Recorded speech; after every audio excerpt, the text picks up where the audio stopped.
time to take a stand, bringing the truth to a fucked up land. We've had enough of the lies and deceit. We're done for good with the toxicity. All hail Fangs, we are the Rabyd Nation. All hail Fangs, we are the Rabyd Nation. All hail Fangs, we are the Rabyd Nation. We are the Rabyd Nation.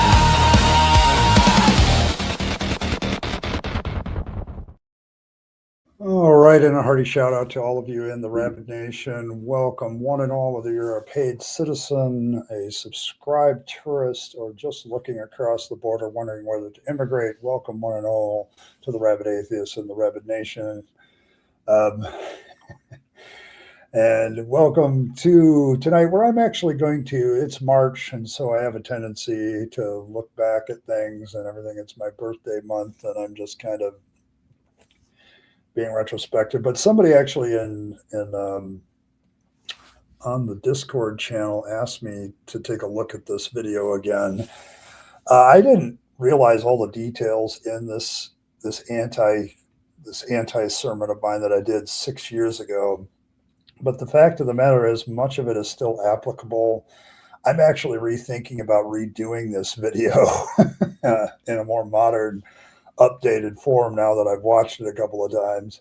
So, but it goes way back to like January 2020 when I first started the channel. I think this is like the 6th or 7th video I actually did. And that's what I'll be doing tonight, is reviewing that. But I'm asking the question, has anything changed on this particular issue of Abraham being a hero?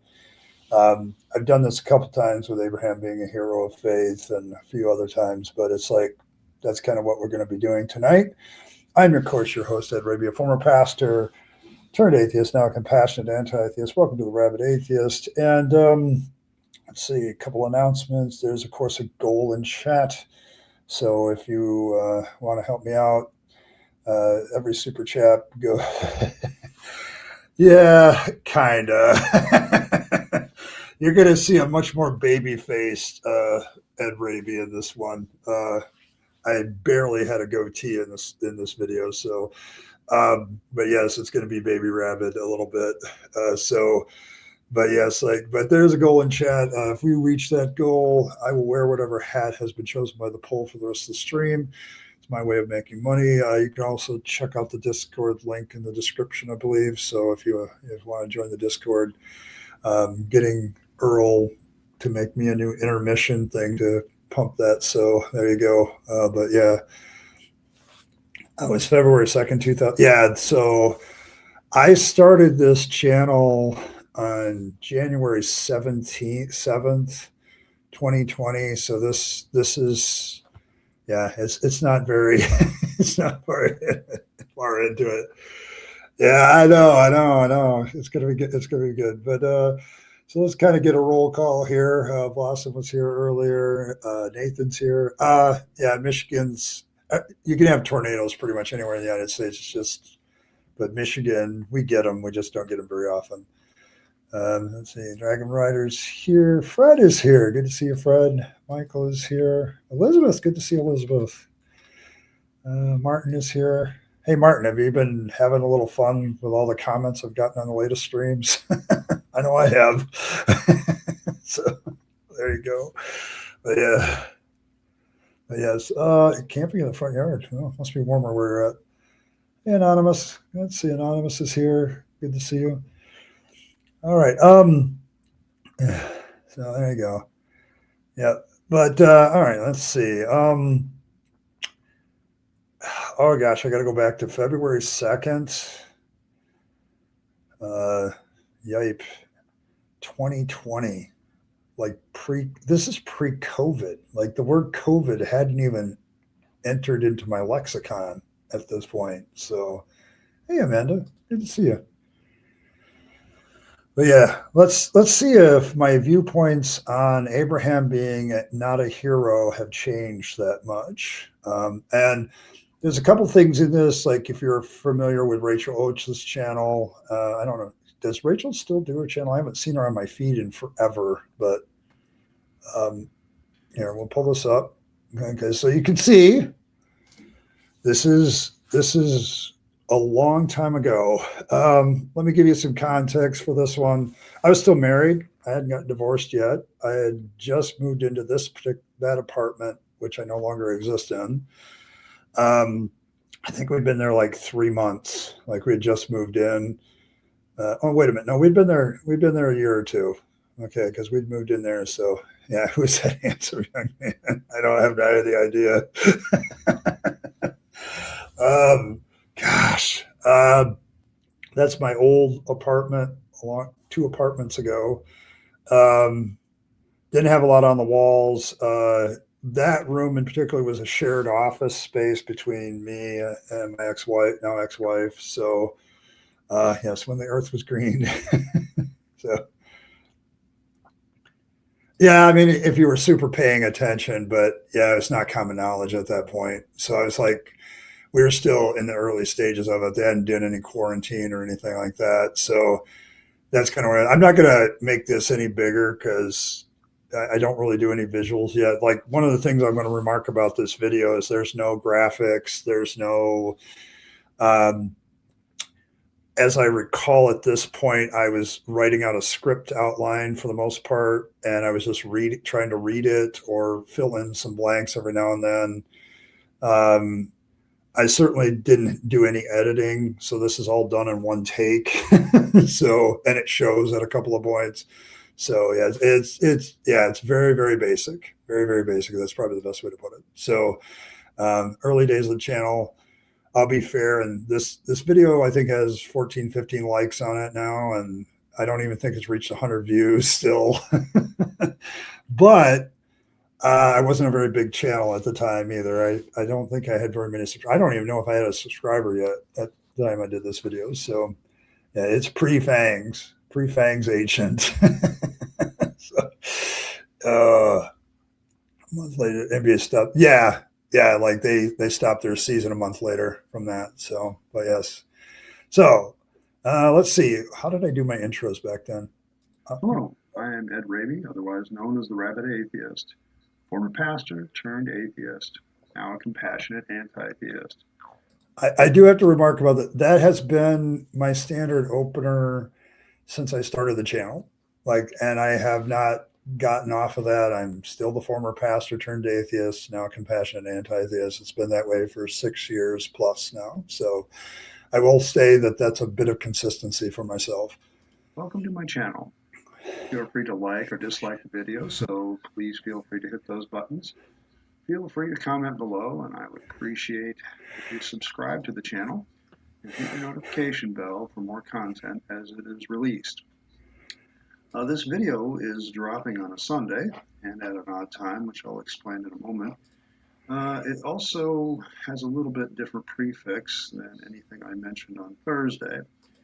The reason for this is I've been racking my brain with a question of how to deal with this particular subject matter. In this case, it's not a rabbit rant. I'm not reacting to some comment or some idea per se, although I am in some ways halfway. It is not really a case of immoral Bible either, because I'm not really reacting to what I consider immorality in the Bible, although that is part of it.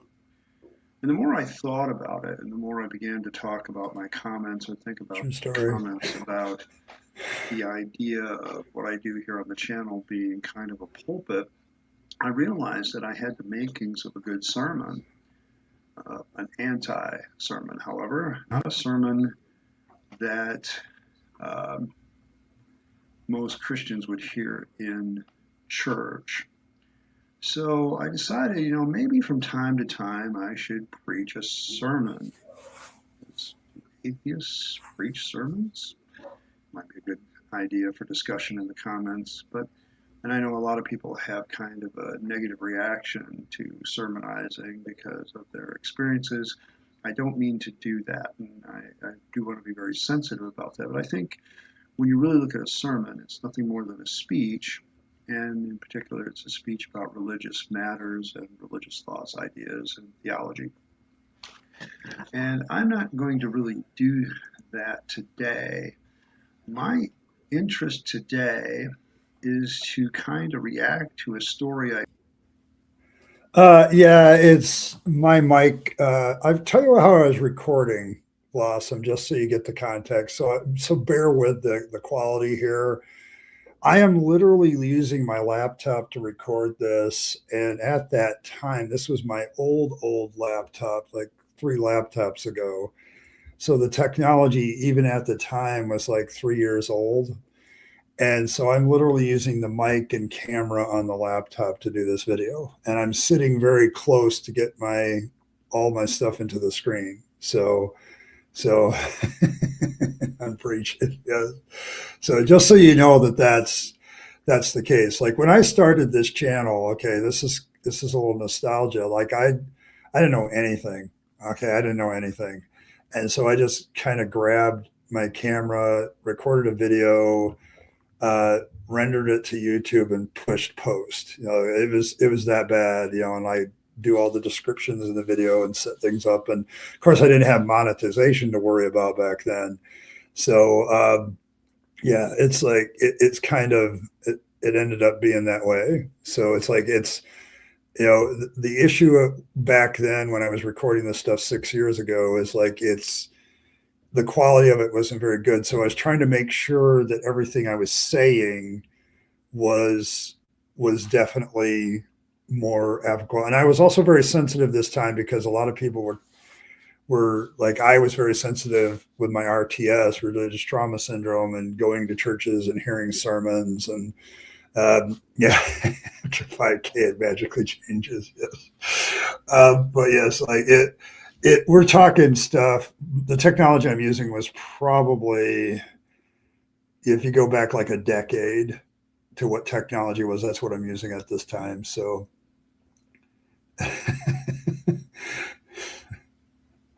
well, I got triggered by sermons, and I still have trouble with church buildings. Like I have a long list of shit that happened to me in the church. So um, over the 40 years of being a Christian. So yes, religious trauma syndrome is a real thing. So there you go. heard, thanks to Rachel Oates' channel, where she brought up this story of someone who had heard from God and had a very negative consequence, and I wanted to talk about that. At the same time, I wanted to address the subject of Abraham. I think I mentioned that in a couple of videos ago as kind of an immoral Bible story. And so I found myself, well, how do I combine the rabid rant and immoral Bible? And I decided that the best way to do that is to do it with a sermon. In my career as a minister, I would estimate after 20 years, I did have a couple years where I wasn't in the pulpit during those 20 years, but I had churches where I'd sometimes preach twice a week. There was a couple of times where I was preaching 2 sermons to 2 different churches. And there was one church, I think I was preaching 3 messages a week. So I would estimate, if I average it out, let's just average it out to 1 sermon a week. Let's just say I spoke 50 weeks, give myself 2 weeks off, 20 years of ministry on an average of 1 sermon a week, probably more than that. We're talking about 1,000 sermons that I preached over the years.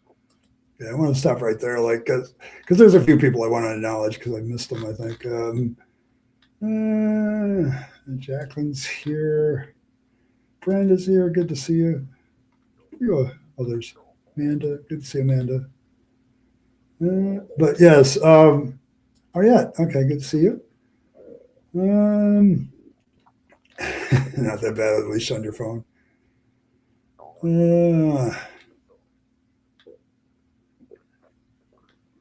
noobs. Yes, the noobs. Oh, you're both your kids are born on Friday the 13th. Yeah, that's always funny.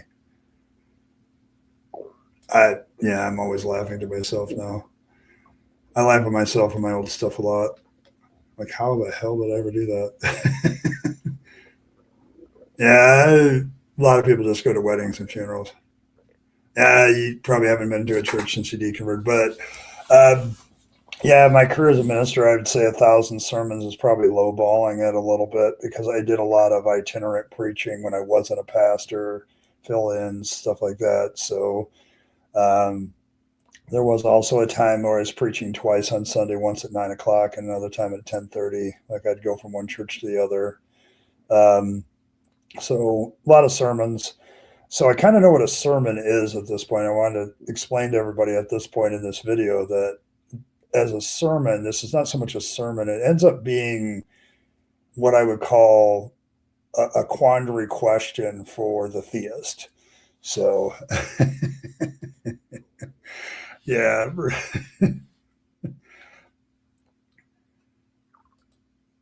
13th in 2 months. Yes. There you go. There you go. Yeah, I did preach different sermons. It's kind of like what Methodists and other type mainline denominations do. They preach in two different locations. So it ends up being the same sermon. They just do it twice. Strange, there was a lot of rambling in the first 5. Are you referencing that particular Thursday? Rachel, let's see. I don't remember which video I was referencing that Thursday. Probably, this was so early in my career. I'm like, I was doing videos Monday, Wednesday, and Friday, or off, and I ended up breaking that rule fairly quickly. So there you go. But yeah, it was a different. There's a lot of rambling in this one, yes. And I guess looking back at it, I was reinforcing a faith for a good chunk of that, about 17 years of that I actually had, 16, 17 years.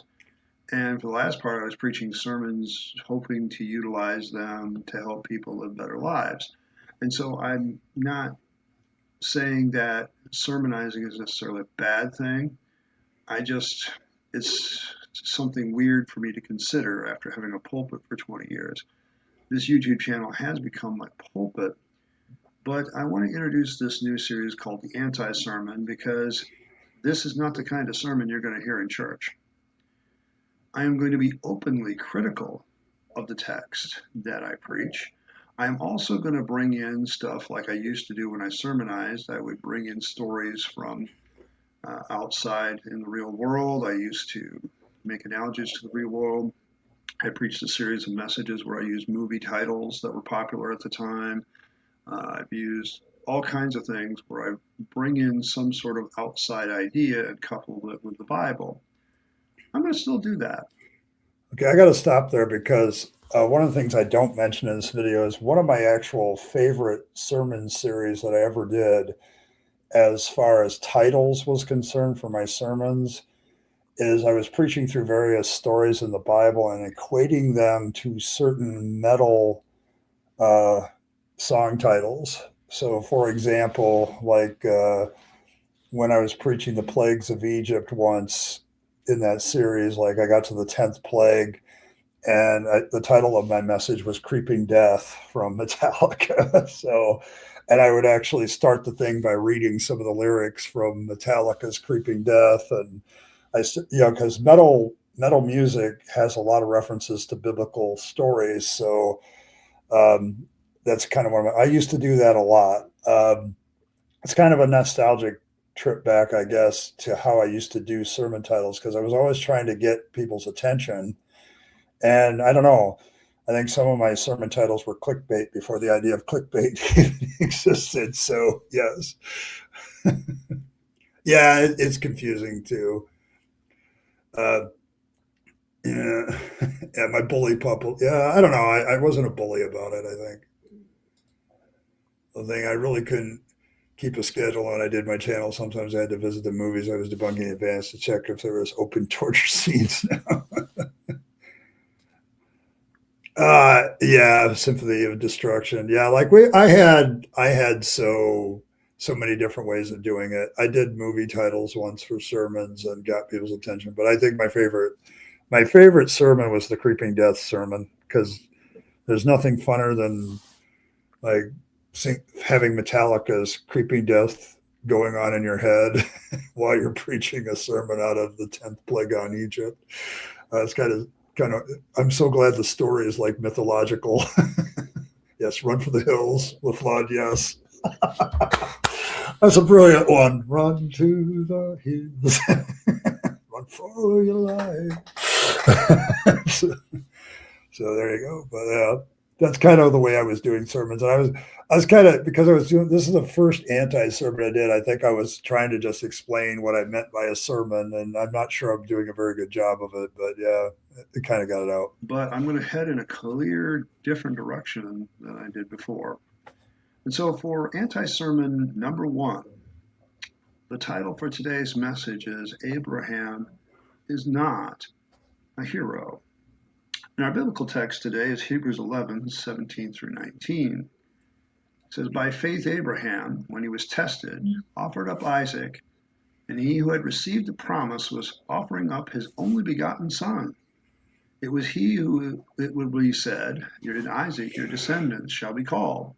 He considered that God was able to raise people even from the dead, which he also received him back as a type. I'm going to also now read a story in the world that I was made aware of thanks to Rachel Oates, of a man who believed he heard from God, and it had drastic consequences. Now, this is a repeat story. It was repeated at January 16th, 2020 on Oxygen Crime News. I'll provide a link for this one in the description so you can read it for yourself.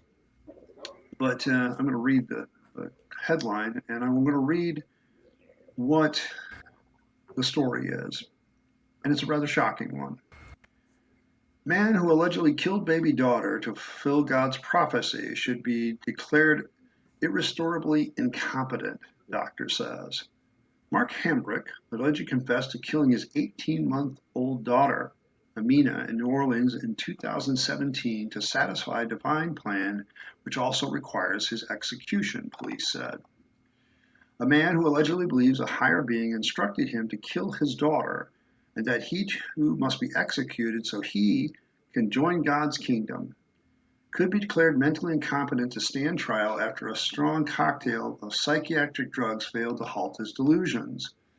Mark Hambrick, who is accused of murdering his 18-month-old toddler, Amina, in the New Orleans neighborhood of Bywater more than 2 years ago, has steadfastly clung to the belief that God told him to carry it out, the slaying, NOLA.com reported. Forensics doctors recommended declaring Hambrick irrestorably incompetent on Tuesday. Dr. Stanik Vyas said that despite a very high dose and a broad spectrum of 3 different psychiatric medications, Hambrick's condition hasn't improved.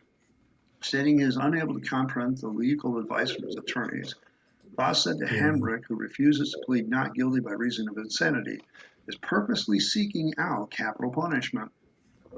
He is not willing to work. I want to stop and clarify there. This guy killed his daughter because he believed a prophecy that if that he needed to be killed by capital punishment in order to receive the resurrection of Jesus Christ. Like he sincerely believed that he had to kill he had to do something so heinous that he deserved the capital punishment in Louisiana so that he could be resurrected.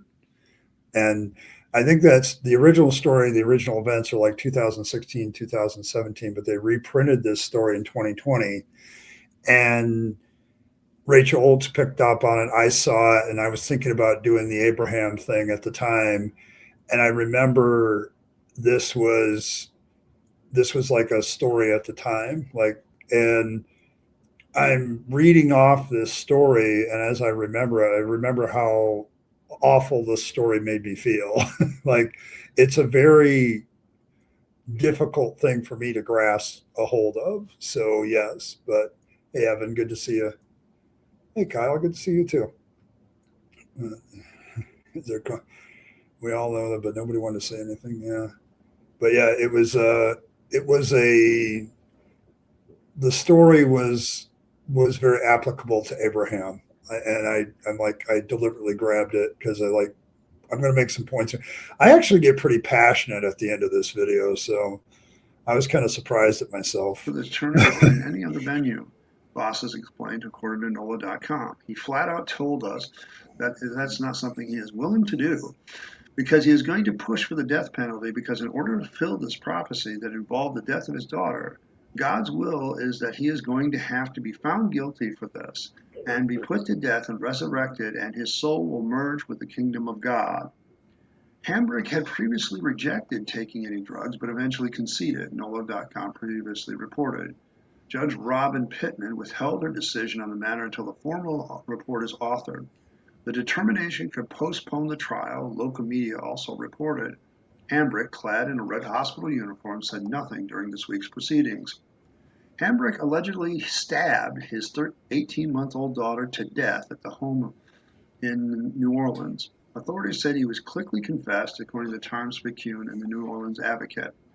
God told him to murder his child so the state of Louisiana can kill him so he can be resurrected, police said, according to the warrant, according to NOLA.com. The man's wife, Monica Gerhardt Hambrick, described their 18-month-old Amelia as an amazing little happy baby. She told NOLA.com that her husband was a public administration nerd who worked at the New Orleans Sewage and Water Board. She said the couple's baby girl was born in April 2016. The only thing that makes sense is that Mark had some cataclysmic psychiatric event, she told the New Orleans newspaper in 2018. Neighbors at the time were also shocked, stating that Hambrick appeared to be a loving father and hadn't shown any signs of psychological distress. I'm floored. There's no indication of anything at all, neighbor Shannon Smith told Times-Picayune and the New Orleans Advocate. She described the accused killer as a community leader. He was the glue of the woman, a social worker said.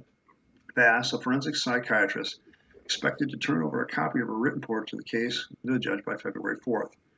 According to NOLA.com, if the court proceeds upon the recommendation of the doctors, Hambrick would likely face indefinite confinement in a Louisiana mental hospital. Okay, like some of you are asking some obvious questions of like, why didn't his wife or other people stop him? Because he was a model citizen. Like he had never done a crime before, but he really sincerely believed that he'd gotten instructions from a higher power to kill his daughter so that he could be publicly executed and thus achieve the resurrection and join with the kingdom of God. That was his belief. But he appeared to everybody to be a normal model citizen. Okay, but like when I delved deeper into this story at the time, I remember thinking to myself, this is the guy that you wouldn't think anything of. And so when he gets his command from God, he decides that this is the right thing to do. So yeah, it's very much like the Andrea Yates story, only in reverse. So yeah, I mean, I can't comprehend doing such a thing. I mean, it happened, but I don't comprehend it either. Okay, like I've the thing about it at this point, and what I was trying to do in this particular video at this point, is I read the story of Abraham and then I read this guy's story. And you have to ask yourself a question: what's the difference? Okay, yeah, what's the difference? Thanks, Martin. Appreciate it. That's one. So, well, thank you very much. But it is a sad delusion, and I'm going to make a bunch of points in the sermons later, so I'll echo it. So, yeah, it might have been something else, but he directly attributes his killing of his daughter to hearing from God. So in this particular case, he was definitely saying that God told him to do it. So end of story. Now, let's ask ourselves a question. Why are we shocked at such a crime? I'm going to state for the record that our humanity says that we should be shocked at such a crime. The death of any child at the hands of their parents is something that most parents cannot comprehend. They for any reason. We have seen many men and women kill their children over the years, and I have never, ever heard of it being described as a good thing. Now, we can debate the mental state of such individuals, many, many times. Sometimes it's stress brought on, sometimes it's going forward with a lot of other things. And it just, a person's mind just comes unglued. Mental illness is a real thing. I don't know sometimes if it's as real as sometimes people seem to indicate. But one of the things that is pretty clear to me is that in this case, and I am not going, the news reporter here is very, she just states the facts, or he just states the facts. I'm not really sure. Hold on just a second. The writer, Dorian. Okay, well, that still doesn't clear up because I know a couple women who are named Dorian too. So he or she is telling us that this guy's rationale was a biblical prophecy. And that because he heard this biblical prophecy, he believed it so much, either he heard it or it came up in his head, he believed that he would be resurrected and join the kingdom of God. But in order to do that, he had to do a crime that was so heinous that it would get him the death penalty. He then kills his own 18-month-old daughter, knowing full well that that will be considered evil enough to be placed into a position of capital punishment. Now, all debate aside, I'm going to say that probably 99. Okay, so I did stop and ask that question, like at this point with this story, it was like, oh my God, like when you really think about all the really warped mentality here. So it's like you go from getting a prophecy that I need to be killed by capital punishment. So how do I get capital punishment? Oh, if I kill my daughter, that'll get me capital punishment, and I'll end up with this. But the equation to Abraham is going to come here in a minute. So yeah, he might be a little. So, hi Earl. Yeah, I kind of remarked that too. I think it's the really bad lighting. When I did this video, Earl, I'm literally using a laptop that's like 5 generations old. I'm using the laptop camera and microphone. I'm in an environment where there's a window over my shoulder, which I would never do anymore. Like, it just makes the lighting really bad. And I just didn't know a lot. But yes, I do look a little bit older. I also, like, if you talked about beards the other day, I don't really have one here. I've got kind of the beginnings of a goatee, but I just don't have anything real there. So, but yeah, so there you go. But yeah, and yeah, well, it's Hebrews 11 that I'm referencing because the writer of Hebrews does overtime in making Abraham into a hero. Like the actual story is already showing stuff, but the bigger issue is faith causing people to do is thinking through it first, because earlier verse Abraham's and Isaac were going to a foreign land and living in tents due to faith. Yes.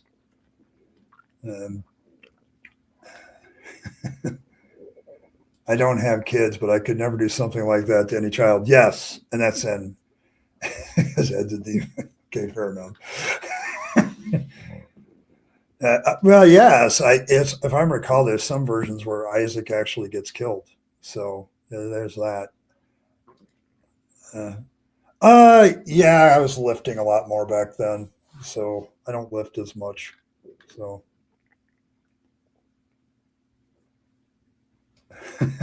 you're happy you're ignoring that detail. Okay, there you go. I don't want to trigger you, Earl. Like, I'm kind of a different person in this one too, because this is like, I don't know, it's like my 5th or 6th video on my channel, so it's like it's that old. But yes, but the story that I'm getting across, I'm not a demon. I'm a dark elf. Let's get it straight. I'm a night elf. So there you go. But yes, but yeah, the story that I was relating here, and then I'm going to like equate it to what Abraham did. And so the question is, at that point becomes, what's the difference? Like, what is the difference? So here we go. 0.9% of us, unless you're some sort of psychopath. And I use a very technical definition. If you truly don't have any moral sense of right and wrong, probably not. But if you have any kind of sense of moral right and wrong, all of us are going to say that this guy did something very evil. He did something very bad. He did something that maybe he deserves some sort of psychoanalysis for, and apparently he got it. But the question then becomes, and I'm going to level this at those of people of faith, if this guy is irrestorably incompetent, if he has done something unspeakably evil because he believed that he was hearing from God, on what basis do you, as a Christian, look at Abraham and think of him as anything but a villain? This passage bothered me long before I deconverted. It is a difficult passage, and it is almost dismissed away. Hebrews 11, 17 through 19 talks about this guy as if he's a hero, that he's getting ready to offer up his only son, who is the child of promise. He is there to offer him up as a burnt offering. The very fact that he would consider such a thing from God, and that it is from God, and that the story displays a belief that it was a heroic thing for Abraham to do, to follow God and be a person of faith, and that his faith was more important than the life of his child, is clearly evident in the way Hebrews presents this event. We don't know actually if Paul wrote. I don't think Paul wrote Hebrews. There's a lot of debate even among biblical scholars who wrote Hebrews. Hebrews is one of those books that got into the Bible because of popularity. Like it's also a very heavy apologetic to keep people in the faith, and so yeah, I think that's why it got in. But we actually don't know who wrote Hebrews. It's one of those, like, people kind of shrug their shoulders. So yeah, I know. Who allowed me to question scripture like that? Somehow look younger than I was when I tried being hushed. Does a number on your skin texture? It might be a. You did cosplay as a mermaid today, purely for pay. Okay. I find that amazing. That's an amazing stuff. That's good stuff, though, Earl. Oh, yeah, but I ended up questioning scripture a lot. Now, I have to say this about this one. Like, I had a lot of trouble taking on the scripture back then. One, because I was very tired of dealing with scripture after all the years as a minister. And two, there was still like a latent indoctrination effect. Like, it takes you a while. There's always that emotional response when you pick up the Bible and decide to be critical of it. Like, especially if you're a longtime fundamentalist type preacher. And that's kind of what was happening here too, because I don't know if I ever did another anti-sermon. I think this is the only one I did, and so there you go. Yeah, it's also like there's an indoctrination effect, emotional level of so. Do all things through I like that one. You can do all things through pettiness, which strengthens you. Okay, there you go. Yeah, it's like. Yeah, I mean, don't get me wrong. I'm not saying Abraham is the only villain either. Like, I think God, I'm going to get to that point. You know what? Let's just play the video because I think I actually get to that point. Hebrews 11 presents this event as he was tested and he received the promises concerning this only begotten son. He had heard all this stuff, but God says, take your child, your only child, take him someplace that I will show you, offer him up as a burnt offering unto me. And somehow, this is supposed to be considered both a righteous act and an act of faith. And yet we will look at the story of Mark Hambrick and call him a nut. I will know some Christians that will call him a nut job. I got to interrupt. This is Fangsology. It's important. Yes. Yes. Yes. Yes. Yes. She Earl is petty. I can be petty at times, and so yes, Fangs is a petty god, very much so. But yes, there you go. I have to answer that question. There we go. On we go. And I have to ask the question, on what basis do you make the distinction, Christian? Well, the other guy obviously didn't hear from God. On what basis do you make that distinction that one really heard from God and one didn't? One is written in a book, and the other one is attested to in a court of law. On what basis do you make a distinction between these two men? Both of them were hearing a promise from God about his kingdom. Both of them were going forward with their belief that this was true, that this was a promise. Both of them took action based on the prophetic word that they had received and went forward with that prophetic word. On what basis do you say that Abraham is a good guy doing the right thing and Mark Hambrick is a bad guy doing the wrong thing? When the stories are so similar, it's ridiculous. Now, there are some important differences, but at the same time, the mentality that is required, the absolute backwards, immoral mentality that's required to turn a guy like Abraham, who is doing something very similar to Mark Hambrick, who you consider a villain, but when Abraham does it, suddenly religion has indoctrinated you so much that you will flip over what you think is right and wrong in your head. And you will absolutely abandon your natural human reality to follow a religious book which basically tells you, if God comes along and says, offer up your children to me as a burnt offering, you better do it.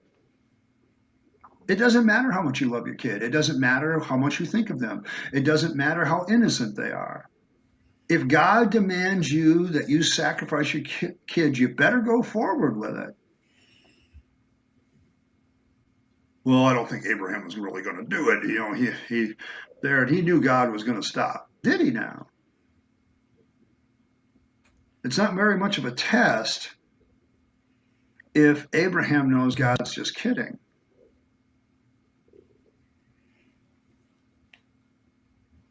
Tons of people claim to have heard from God. The Bible simply makes a claim that Abraham heard from God. It doesn't actually prove it.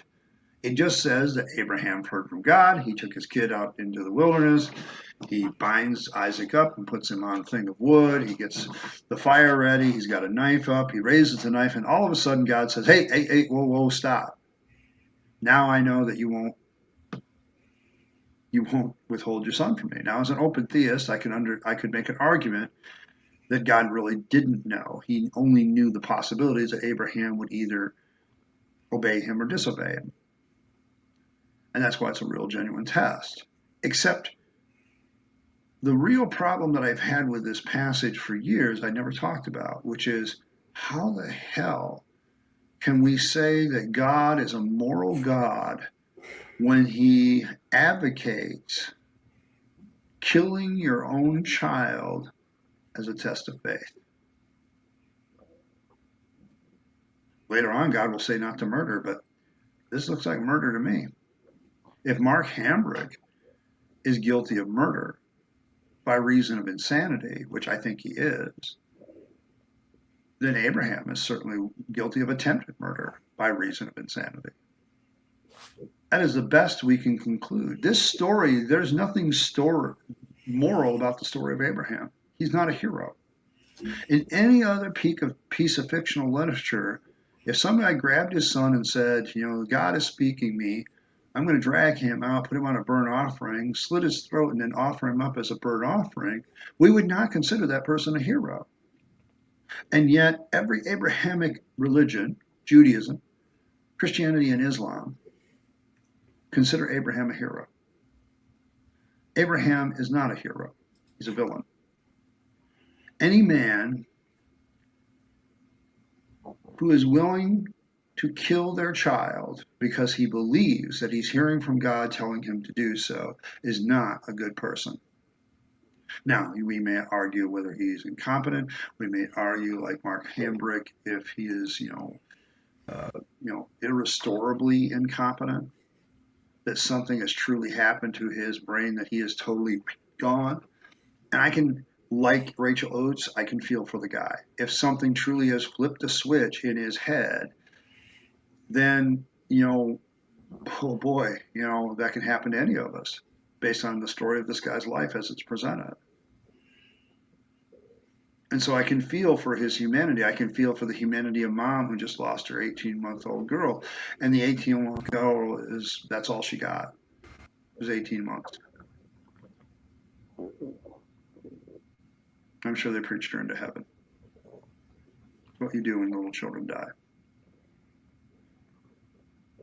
But there is nothing moral, nothing morally right or good about a person who believes they're hearing from God to the point that they believe that in order to fulfill what God is telling them to do, they have to go kill their child. Abraham's not a hero. He's a villain. And only a backward religious culture would think otherwise. I don't know. Am I much more intense back then than I am now? I don't always get this intense, do I? I remember when I was doing this video, I think my emotions were very intense because I was very upset about the whole idea that somebody could hear from God and somehow think it was okay to kill your kid. Like I have 3 kids. I have 9 grandchildren. I wouldn't even think this way. I mean,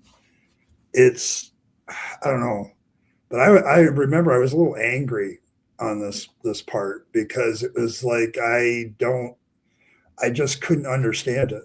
Like it drove me nuts. So yeah, I'm reviewing my old stuff, but this is just so you get a context, modern atheism. This is pre-COVID. This is like my 6th or 7th video on the channel. And I was referencing a story about a guy who killed his daughter because he thought he heard a revelation from God. And I was making an equation to Abraham. And so that's kind of there. So, yeah, I mean, yeah, it is an intense subject. Like the idea that somebody is able to mentally convince themselves that it's okay to kill your child because God tells you to, or it's commanded. I mean, I could have brought Jephthah's daughter into this one, like the mental warping that takes place that says if you make a promise to God to offer up your thing, you still have to do it, like because that's the morally right thing to do, even if it means killing another human being. So yes, so yeah, I'm kind of reviewing my old stuff mostly because it's March. It's what I do in March.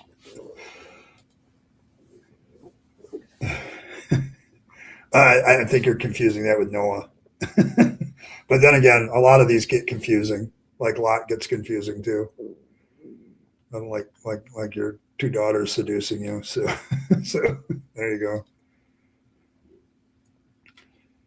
Yeah, I think there's a part of that too, because when I first started the channel, there was a lot of anger in my channel because it was like I was mad at being fooled for so long, And I think I came out in this one, but I have a very strong connection to my children and my kids as far as, wanting their best welfare and everything else. And when a story of somebody comes along about,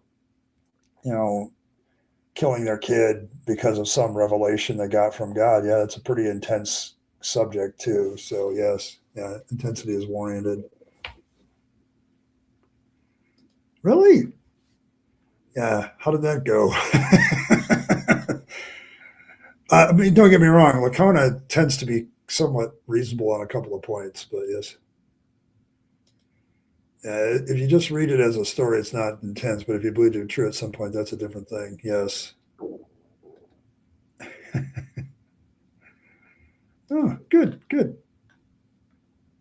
Well, it was a good discussion. Yeah, some stories just get copied. It's been a while since you read the Bible. Yeah, there's a lot of like Noah gets drunk, Lot sleeps with his daughters, Abraham tries to kill his kid, Jephthah actually does kill his kid. So yeah, there's a lot of these. A lot of these. Like it's the authoritative morality that you get into. No, wow, there you go. Trevor was at the story. Let's dispute the other guys doing child sacrifice. No, we don't do child sacrifice, but if we do, we would. But if we were told to, we would.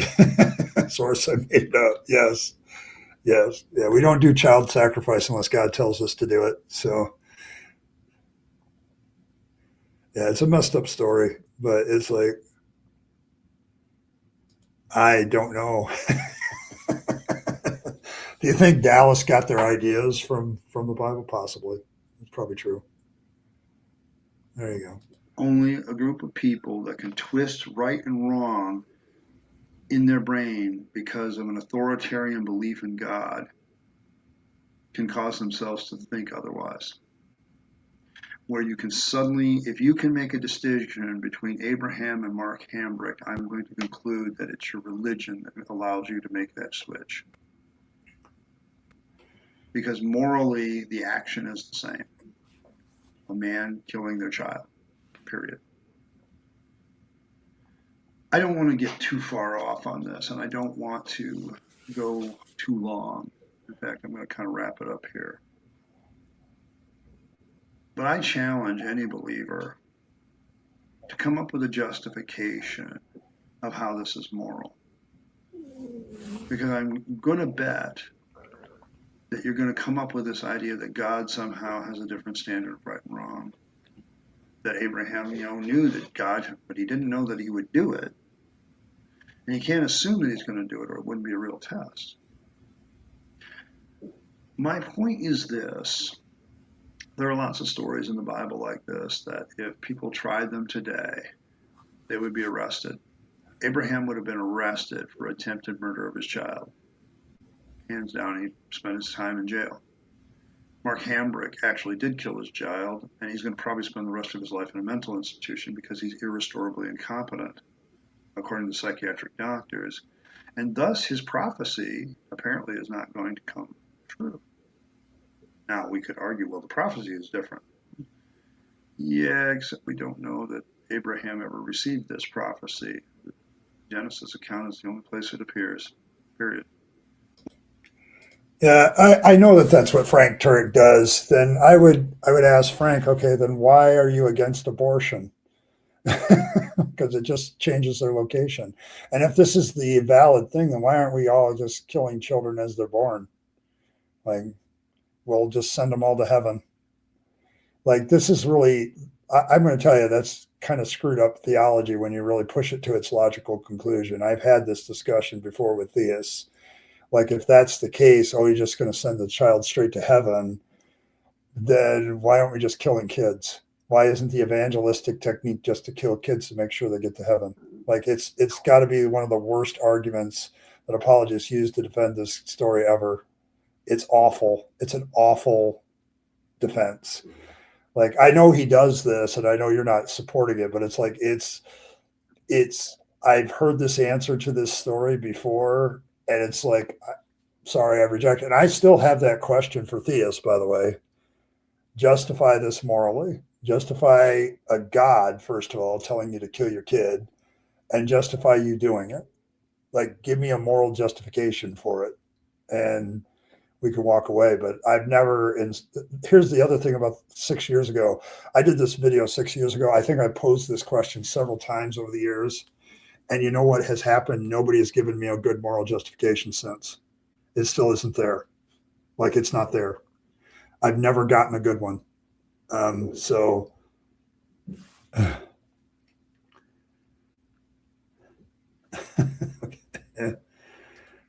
oh, let's see. God kills. God gets humans to kill.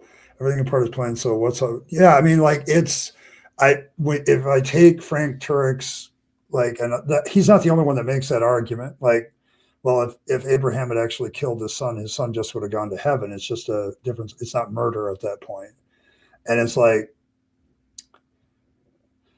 then why aren't we doing that all the time? Why isn't child sacrifice like the quickest way to get everybody into heaven? Like, like what's up with that? Like, why aren't we just, it's a nonsensical argument when you really think about it. And the fact that he thinks it's legit just shows you why Frank Turek has problems in a lot of ways. So, yeah, well, see, then you got the other view. Well, it's not baptized. The child's not baptized, so it's not going to heaven either. That's a Christian view. But yeah, you get all these excuses. Like the real problem with the story, okay, with Abraham's story of sacrifice of Isaac is he would have done it if God hadn't stopped him. And if that kind of behavior existed today, we know what would happen because Mark Hamrick is in a mental institution probably to this day because he killed his 18-month-old daughter because he thought God told him to do it. Like, we would not allow this happen today. A lot of the stories in the Bible are just old, bad morality, and we just don't do them. So,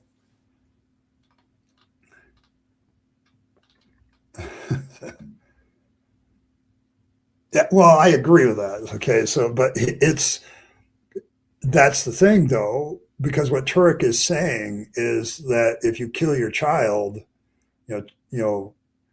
killing your kid isn't a bad thing as long as God tells you to do it. Like, that's literally what Frank Turek has said. And I couldn't believe he said it. Like, because you're just proving my point about how immoral the Bible is.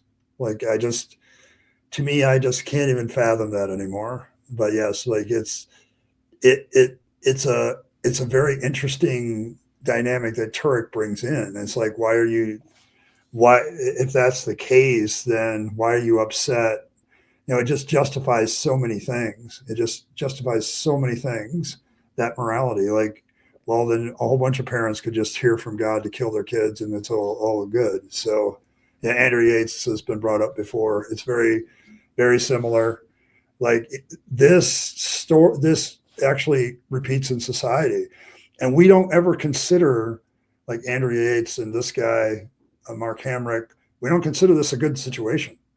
But somehow in religious people's brains, Earl, it gets flipped when it comes to Abraham. Like, if we change the names, suddenly these people there's something wrong with them. But if it's in the Bible, so yeah, she did all 6 of hers. Yeah. So it's like, but yeah, there's this belief. We don't even fun. Divine assholes, all of them, and you can't even be immoral. So there's nothing. Yeah, there's no systematic thing about divine command theory. I tried to get that across to people. Like, there is no like standard virtue or morality in a divine command theory, because if God tells you to do it, you got to do it. It's moral because it's morally right because God tells you to do it. Well, there's no way to systemize that. You just got to hear from God all the time, whether your action is moral or not. And it doesn't allow you to create anything that's systematic as far as a system of morality. So it's not even really a moral system. Like, how do you have a moral system without a system? So, because the only ultimate thing is, hey, if God tells you to do it or not to do it. So, but yeah, I don't know. You never got the okay from Yahweh. Okay. And I'm glad you got out of that then too. and your daughter's probably pretty glad for it too.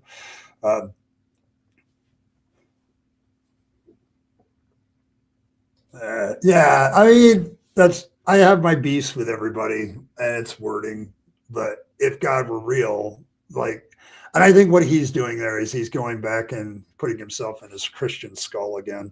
So, and I do that every once in a while too. Like, this is how the way. So, but yeah. All right. Well, yeah, let's see what else. One source, one witness. It doesn't even meet the Bible's criteria of 2 witnesses.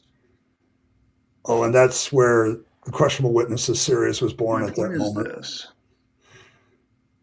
When you read the Bible, when I'm preparing for this sermon, was thinking about this passage, you really need to read it with a critical eye. Because if somehow what you would consider normal morality, you can flip over in your head and go the other direction because it's a biblical character, I would say that your religion has pushed you in a mental direction that I would consider a little bit nuts, to use a non-technical term. It's a little bit nuts.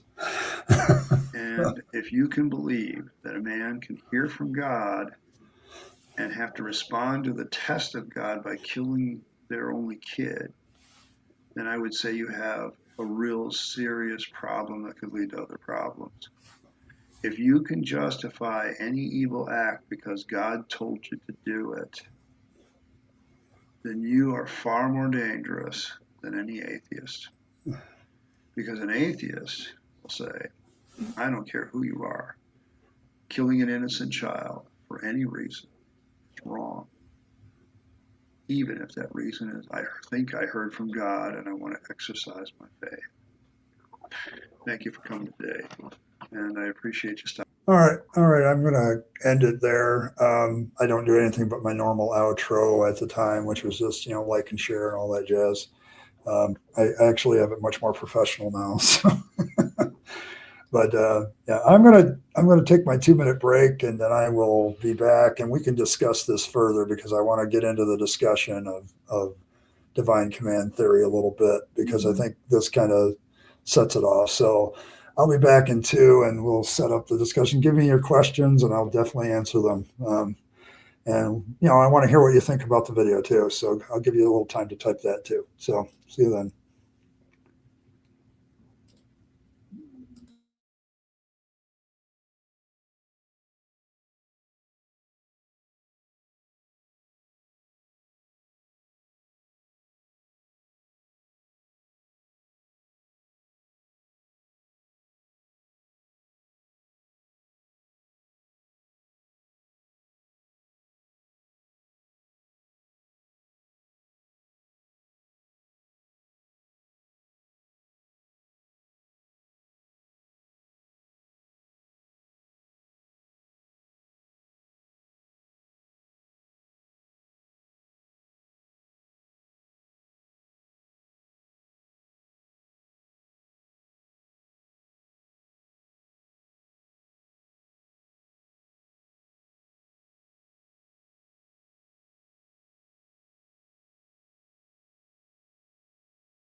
All right, and I'm back. So, what did you think of my old video? I mean, I'm willing to take all my criticism. Some of you have been here the whole time. And any comments about divine command theory and Abraham and all that? I'll just get a little bit of it going. I like Ikes. I Killed Earl does good work. So, yeah. Yeah, the poor little girl. I think a lot of times in these stories, Elizabeth, the victims of this get lost and all that. So, yeah, it's just, so there's that. But yes, I think apologetics is set up to destroy and corrupt those who do it, no matter how good they are to start. Yeah, I mean, I mean, we could also take it to the New Testament, couldn't we? Right? Because what does the mentality say about God when he thinks the only answer to the problem that he himself created is to sacrifice his own kid?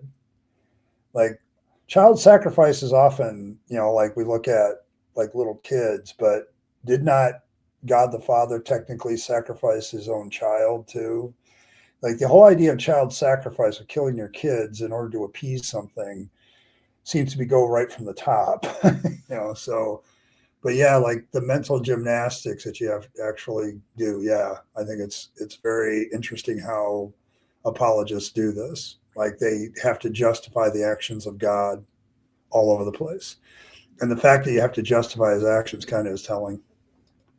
Um, it's intelligent enough to know they're lying, but eventually they just stop caring. The authority they use just to strokes their ego and buries their intellectual life.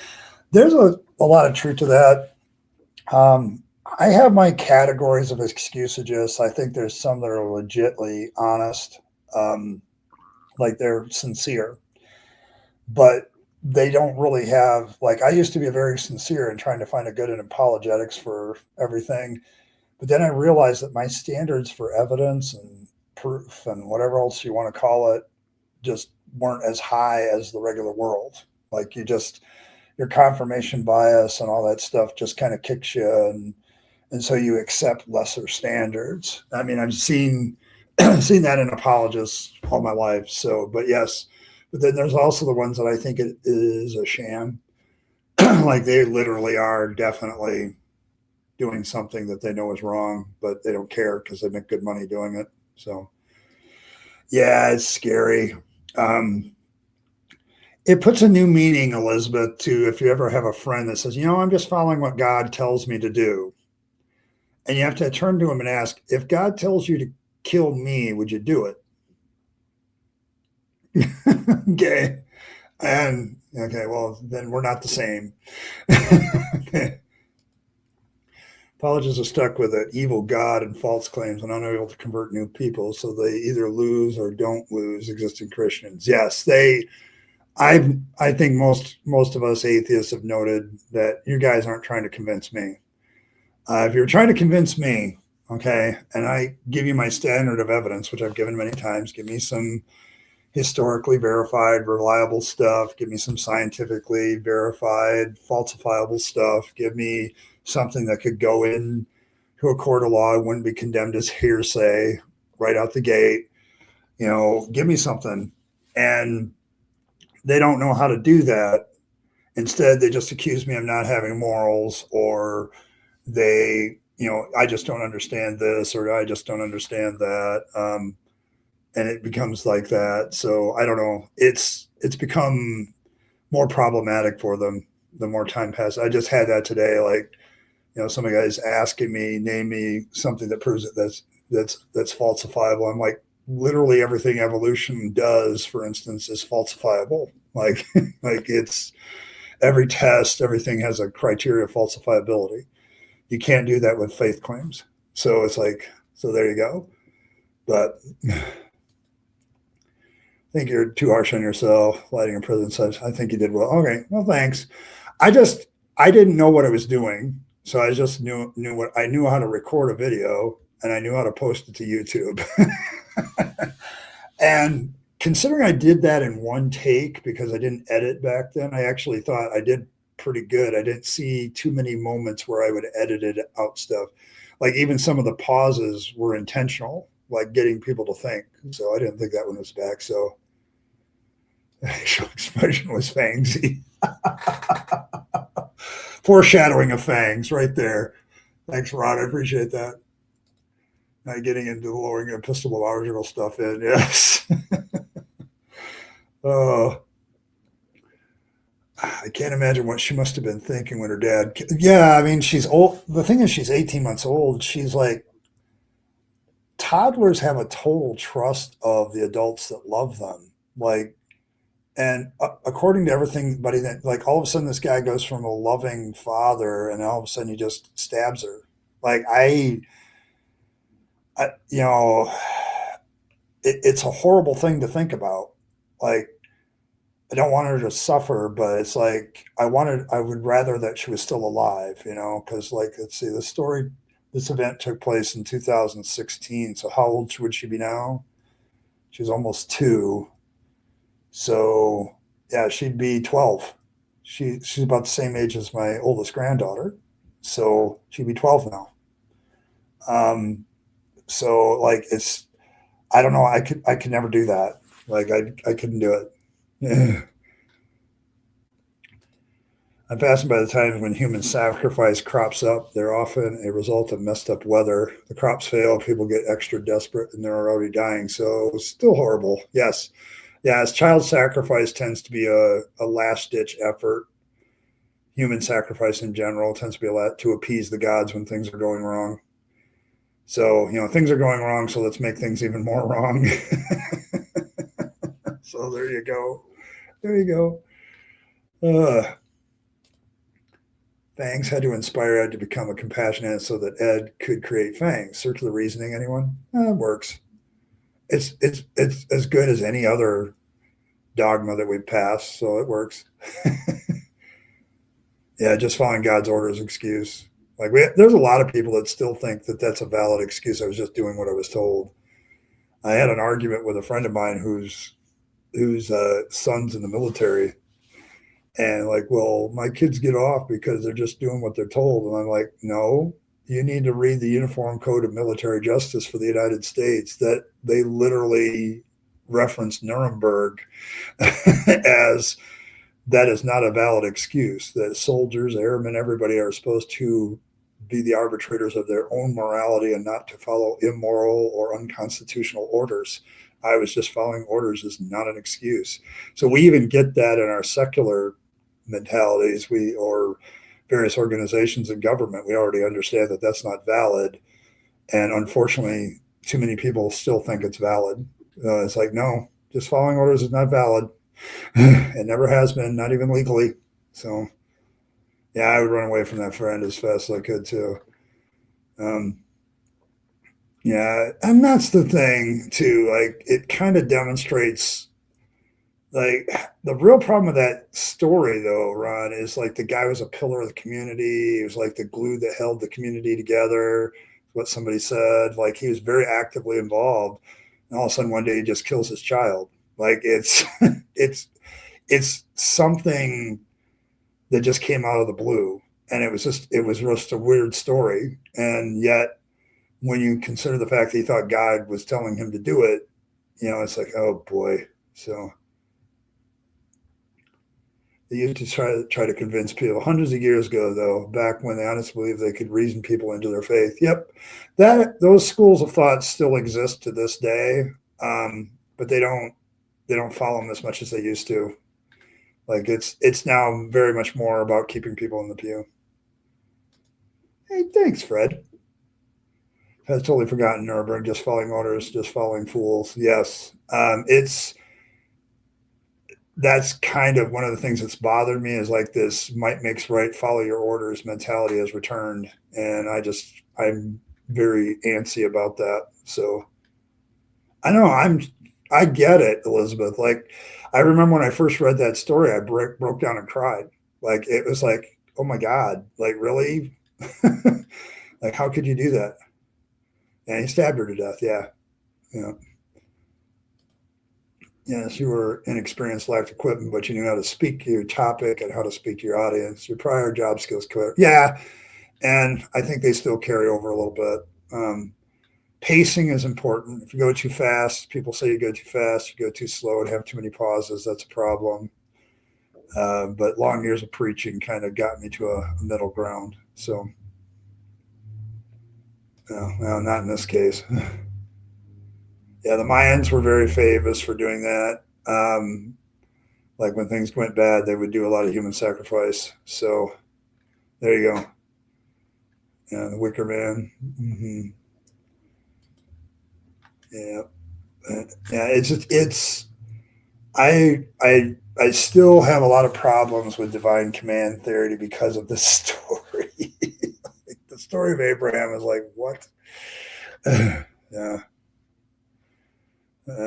Yeah, it's a good subject today. It's my problem with Abraham considered a hero is like you need to realize that you have three major Abrahamic religions. Like it's called Abrahamic religion because of Abraham.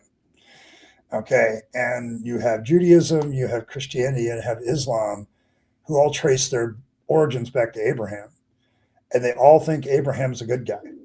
Like, and that's interesting.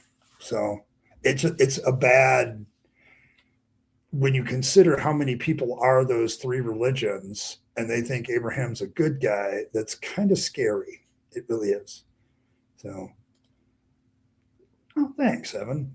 I don't know if I'm a fantastic speaker, but I always work at it. Maybe I'm always my worst critic, own worst critic. So, it's high on drugs. It explains a lot. High on drugs. I'm going to hit the like button for Old Ed. Okay, that's fair. That's fair. Yeah, I looked back at it. It was I don't think what I said. I would still stand by pretty much everything I said in that video. I would probably redo it to like include the story a little bit more, find ways to talk about it better. It's kind of a religion in the news story. It's the kind of thing I think I'm probably going to start doing on Tuesday, where I point out religion's negative effects on society. So that's kind of the stories I'm looking for, is how religious people have made things worse. Of course, it's a lot easier to do these days than it was back then. The Christian nationalists give me a lot of fodder for that one. So, no, strangely, with some versions of paganism, like there's an element to pagan. There's some pagan practitioners that would probably, they look to the gods as, like if you've ever watched the movie Conan the Barbarian, Conan prays to Crom in that one. And I think that sums up the pagan mentality about the gods quite a bit, because he starts off, I'm not one for prayer. I don't have the tongue for it. It's like, but nobody will remember if we were good or bad, but a few stood against many. So I'd appreciate it if you give us the strength to fight our enemies, so to speak. And if you don't, well, to hell with you. It's like, I'm going to still fight this fight. And there's a lot of pagan mentality, I think, they don't do that. They don't do that. Like, the gods are very powerful beings, and you can like some of them and dislike some of them and serve some of them and tell them to F off. And if you really want to, if they help out, thumbs up. If they don't, well, I still got to go do my thing. So, oh, Father Abraham is a song. I wish Philbert was here. Is Philbert here? Because Father Abraham is a song we used to sing in the Assembly of God. It drove me nuts. Maybe it's singing on, Father Abraham had many sons had Father Abraham. Yeah, paganism is also not a single religious system. It really depends on the religious system. But the pagans I talked to, they were like, yeah, it's kind of like Conan talking to Crom. If the gods help me, fine. If they don't, well, the hell with them. I'm going to still do what I want. It's kind of that way. So, but there's many systems of paganism. So, and some of them, I don't know, divine command theory. I don't know. Most of the systems of paganism I've run into are more virtue ethics than anything, like certain virtues. If you live a virtuous life, the gods will bless you, kind of thing. So, well, yeah, technically. Well, technically yes, and technically no. Well, the interesting thing about, like, the story of Abraham had a lot of wives. Like, after Sarah dies, he marries like 3 or 4 other women and has more kids with them. It's Sarah's idea. So, well, I'm not giving you any kids, so go to my handmaid and have kids through her. I'm like, okay. And he's like, yeah, sure.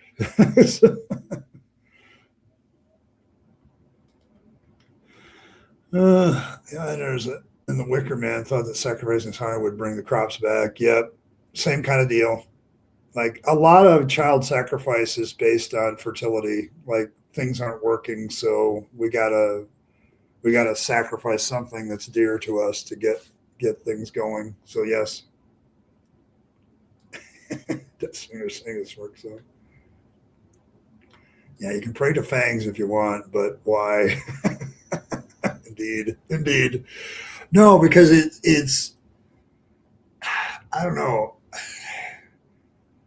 I think I would illustrate that point because it's like Fangs is at least honest about how he answers prayer.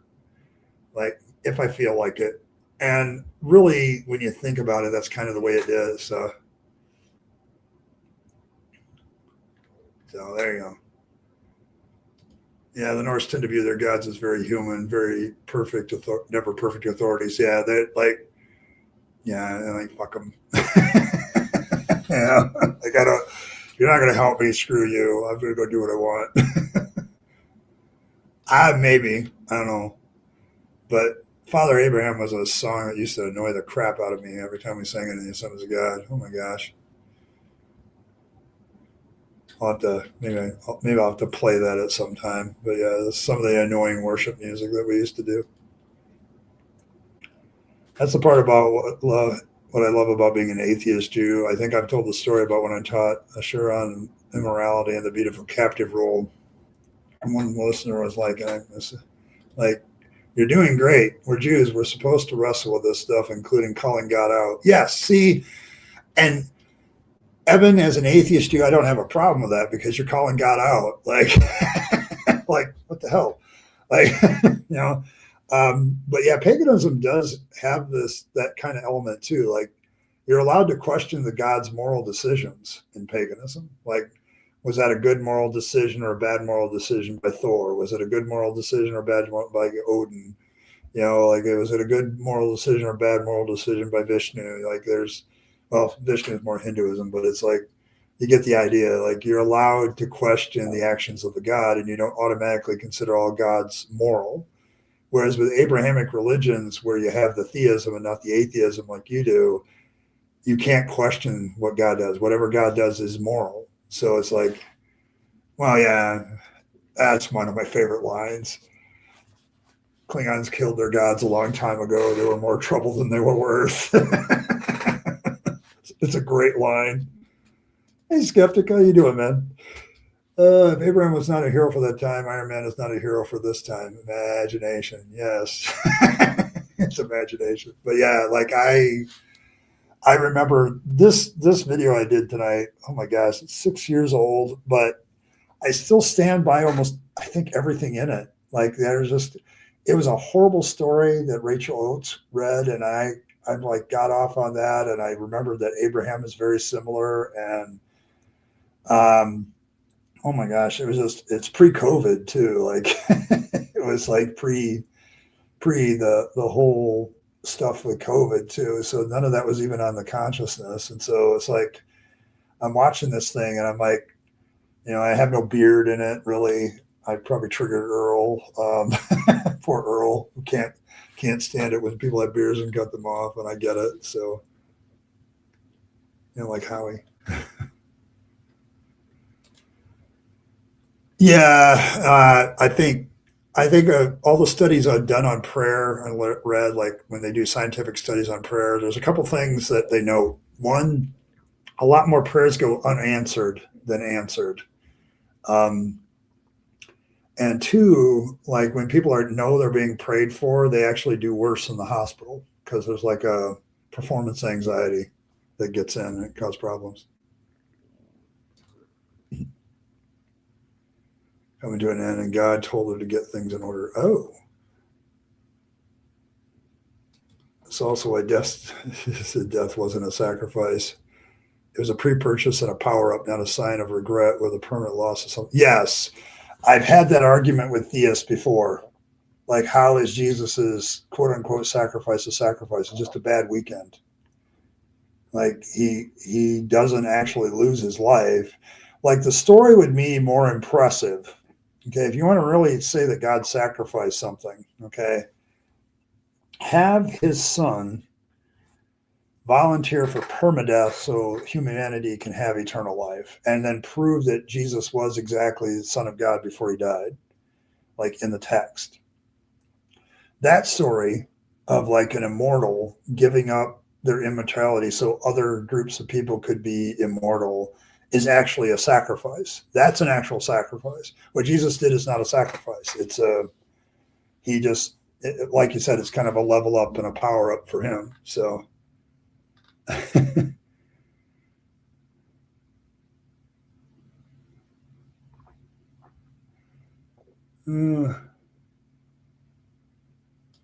Iron Man is a fictional hero. God is fiction, but there's ain't nothing heroic about it. Yes. But yeah, it's just I don't know. I mean, I'm like yeah, but Abraham, no, not a hero. Like I did my whole Heroes of Faith series of videos. It's still up here somewhere, and I remember on most of them, I remark it's not very heroic. Like the writer of Hebrews tries to make Abraham into a hero, and that's where this comes from. Before that, I don't know. So even God giving up powers would be a better and more, yes. Like this is the thing. Like if you're going to claim that your God is doing a sacrifice for humanity, how about this? That there actually be a sacrifice, like he gives up some powers. But yeah, like I'm sorry, I'm watching chat and it's getting Looney Tunes sometimes, as chat always seems to do. But yeah, it would make a better story, Michael. Like it would definitely make a better story if God actually gave up something. So reason of insanity, I think he would have been found not guilty in some similar reasons. Yes. Yep. I have heard on Angry that prayers to Joe Pesci's come true above average. Yeah. George Carlin references always accepted. I remember when he said that. And it's such a great setup. It's also that at the end of the whole monologue, he can say, Joe bless you. It's just great stuff. It's great stuff.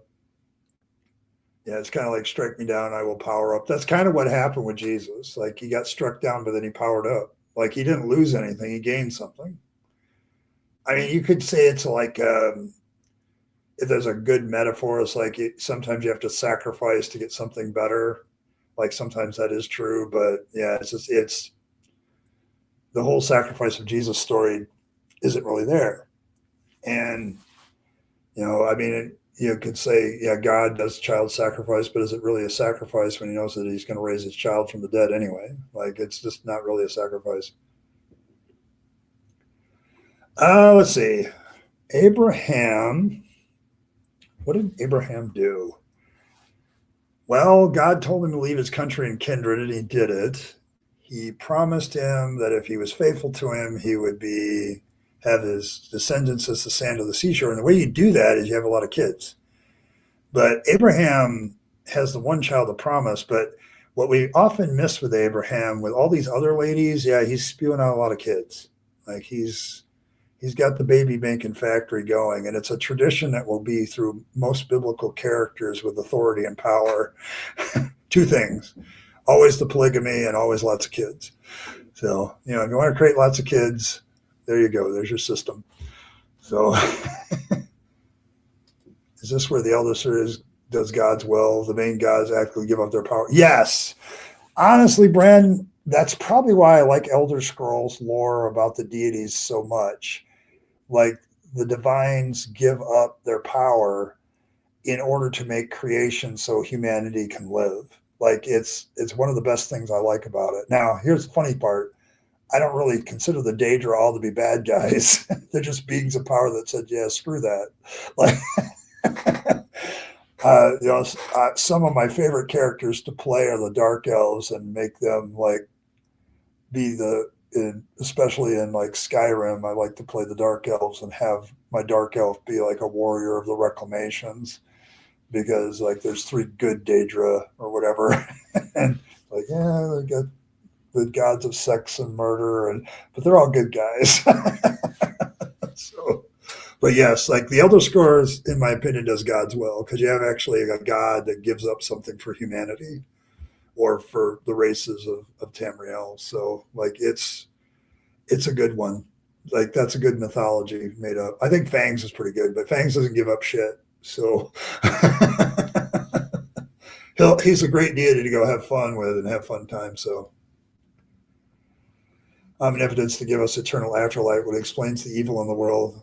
That's a better religion right there. Yeah, like that is ultimately better. Like the fact that you and I, Michael, can come up with better religions than Christianity says a lot. So you're a servant of Devello. There you go. Now we're talking.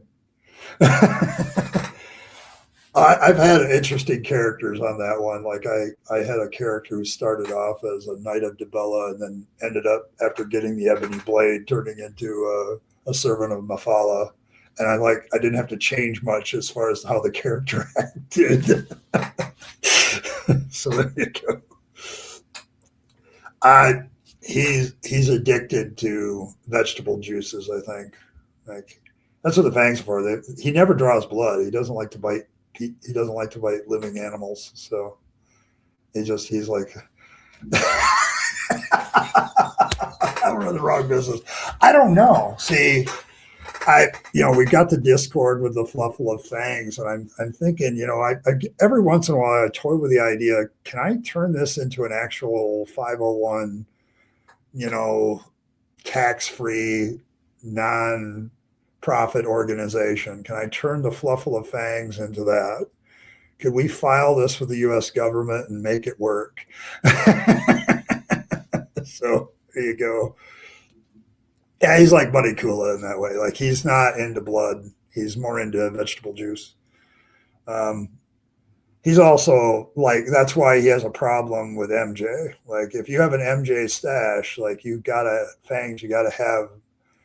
put that circumcised carrot on top of it. Otherwise he'll steal it, because there's something very similar to what he does when he sucks out vegetable juice with his teeth to smoking a joint. So, so there you go.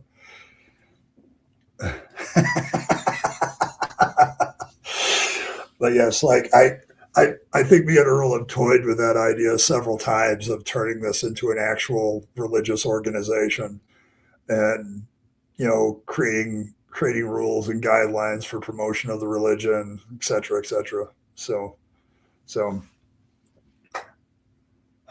Count Duckula's uncle, yeah, kind of like that. I was imagining Fangs spitting venom into a cocktail cup, possibly, if it's Yahweh's cocktail cup. If Yahweh says, "Hey, go get us a couple drinks," I'm fairly certain there's other things besides the drink in the drink that he hands to Yahweh.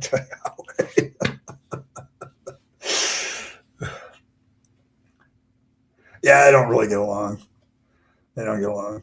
Yahweh and Fangs just don't get along. They've been rivals for a long time. So, I mean, Cranky, if he was here, he'd tell you stories.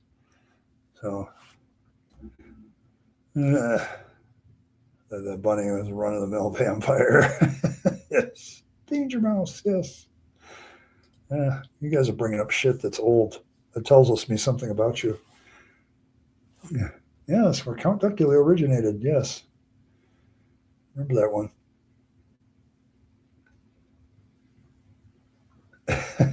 Is there a rule about you should not kill rabbits? I don't know. I don't think. Well, see, Fangs' answer to people killing more of his kind is fertility. Like, this is why bunnies have so many bunnies. Like, hey kids, it's all right, just survival. Okay, so yeah. Wear farmers' basket on their heads or bunny ears. Depends. Like, 3 more donations and a few more votes towards the Holy Bunny Hat, and you can find out. Yeah, it depends on the rabbit. Like, there we go. See, there, the laugh from which our Lord naps us. The artistic prophetess has spoken, and I'll make that dogma at some point. Depends on the rabbit. Hey, there you go. It's all right. Okay, me too. Oh my goodness, but yes, I'll let Earl take the lore for that one. So it depends on the rabbit.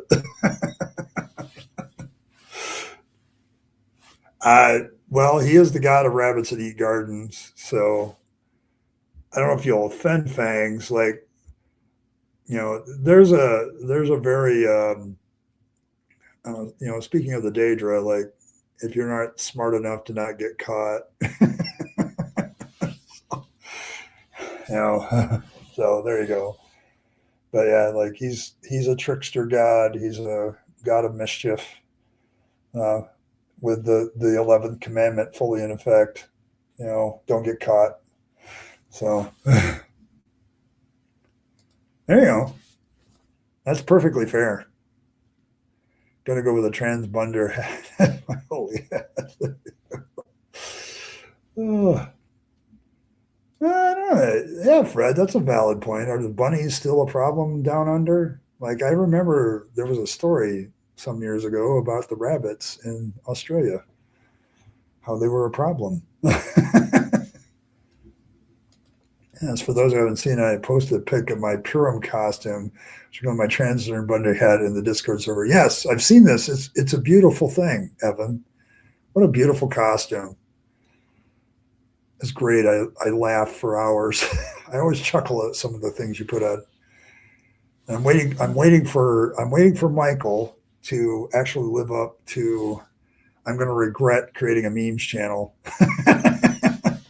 Give me the memes that make me regret this decision.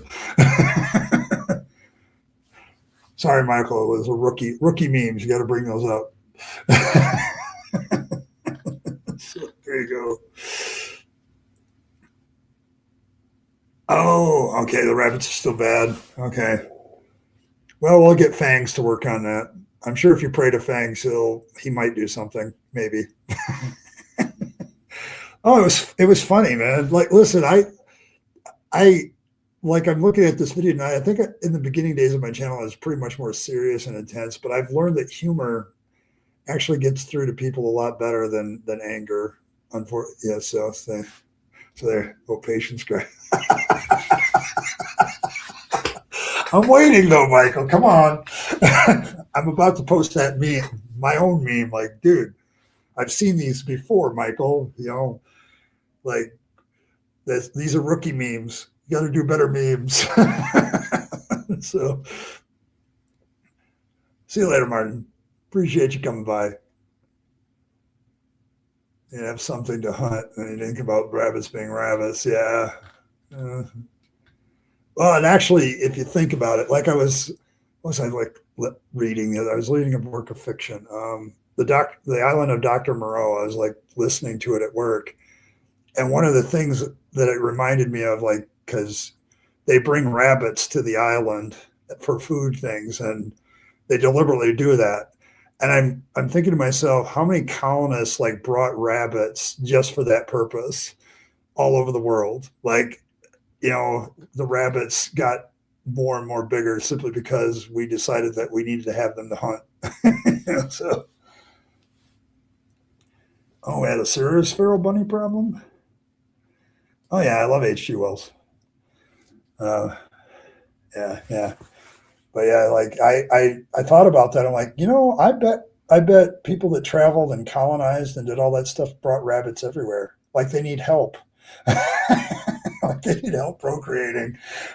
So yeah. Is there still a command to replace the Easter bunny to the Easter bilby? I don't know. That would be interesting. Well, see, but that's the thing about rabbits, though. The reason they're associated with Easter is they're a fertility symbol. Like, and back then, child like death and mother death was much higher when all that stuff was created. And other invasive. Yeah, I think we did that with a lot of things.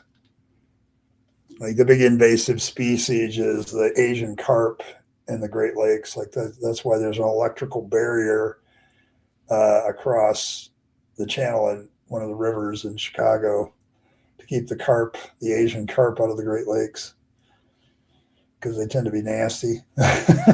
So, yeah, there are bunnies everywhere. Bunnies do bunny things. Yeah, they also have to get like I remember watching when I was a youngster watching Watership Down the first time. It horrified me, but then as I got older, I suddenly realized this is probably true. Like bunnies probably do overpopulate areas, and then there's some other population control. Without a population control in the thing, there's no natural predators. So what do you do? And so then like there's been some solutions where you to bring down the population of rabbits, you bring in a natural predator for rabbits, but then the natural predator becomes a problem. So, oh, the starlings, yes, yeah.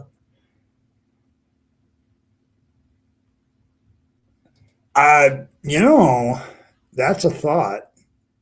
It is a thought crime. Um, I don't know. See, the real problem with the Bible and thought crime is it's like it's okay to think certain thoughts at a certain time if it's about obedience to God, but it's not okay the rest of the time. So there's that.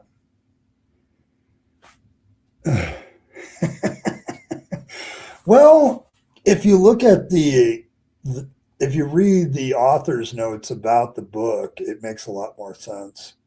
But like the rabbits in that story have an overpopulation problem. He makes remarks about urban development and that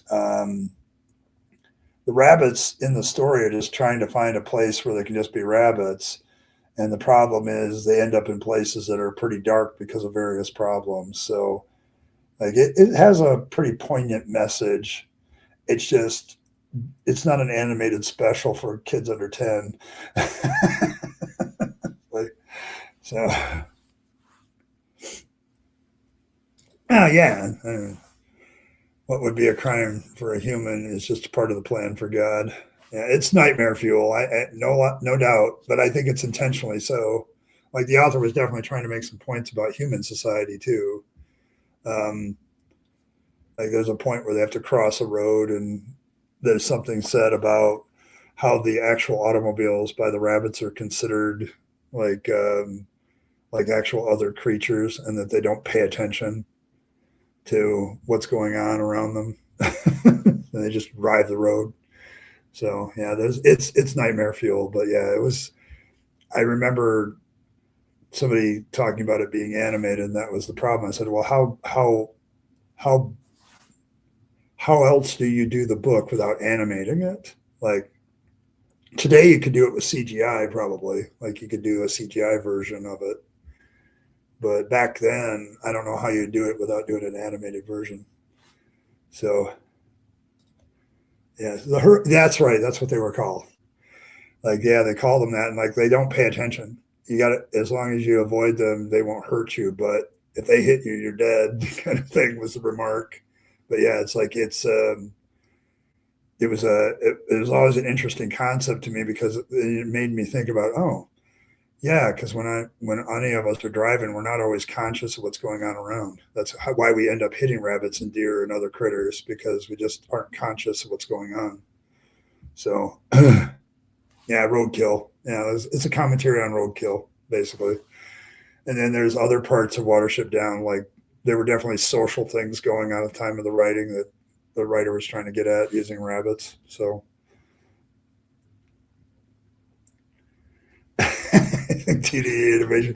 Well, yeah, because I'm just thinking of it like I've noted that nobody has had a call to redo Watership Down as a book. Has anybody else done it since then? Inquiring minds want to know. I need some of my researchers to kind of look it up real quick. Like, has anybody said, hey, let's redo Watership Down? Yeah, like it's better as animation. Like Jungle Book is the same way. Like if you did Jungle Book with CGI, I think they've actually done that and it didn't go over well. So it was redone. Okay. I stand. I just don't know why you would.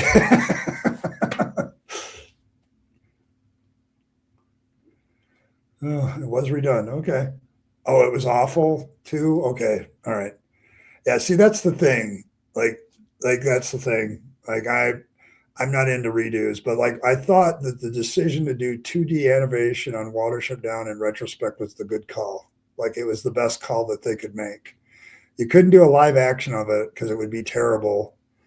Like, I mean, you could spend all your days, filming bunnies in the wild, and but you couldn't make them do exactly what the book said.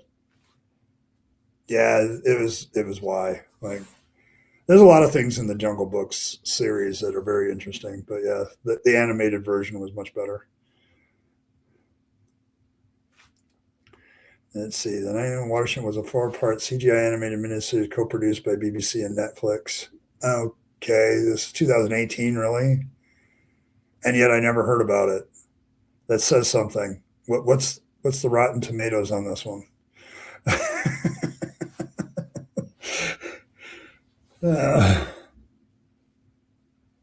Did amazing work, but it lacks the charm. Yep. Well, they did that to a lot of them. Yeah, like with Milo and Otis, they had to basically record animals in action for years and years until they got the right scenes. But yeah, but if you wanted to do Watership Down as like real bunnies, you would have to spend a lot of time just filming rabbits until you got all the scenes you wanted. Do not look at filming up with that movie. Yeah, I know. Yeah, that was the big controversy about Milo and Otis, is that it's just not a way to film a movie. So you watched one episode and you quit if you value your innocence. Earl, do we have any of that left? Am I?